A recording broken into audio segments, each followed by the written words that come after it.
Sometimes you're going to get product activation failed in Microsoft Excel. So how do you get rid of a product activation failed in Microsoft Excel? Sometimes it's going to give you problems like this. So to fix this, let's close this window. To fix a problem like that, follow this video step by step. Watch carefully and do exactly the steps that are shown in this video. If you get any errors or problems, please leave the problems you're facing in the comments. I'll respond to you. So let's get started.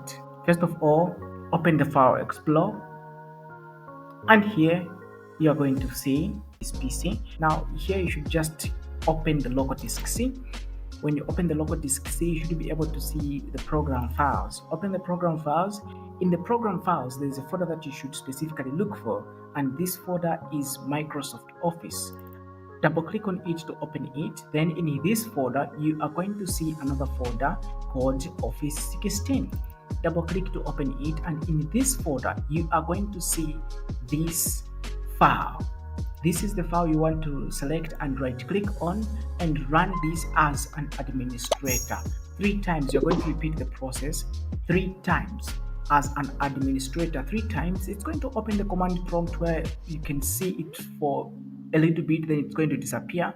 Then just repeat the process 2 more times. So this is simply asking you to give permission to Microsoft Office to get rid of the product activation fail error. And so when you click on yes, that is going to open up the command prompt for a little bit, just like that, then it disappears. Repeat the process 2 more times. Maybe the second time you're not going to see the command prompt. Just repeat this and run as, an administrator like that, and again, just like that, you see something like this, just like that. And when you're done, try to open your Excel. You're going to see that now you are no longer getting any errors as shown before. So this is simply how you can fix the product activation failed in Excel. If this video is helpful, please leave a like on this video and subscribe for more videos like this. Thank you for watching. See you in the next one.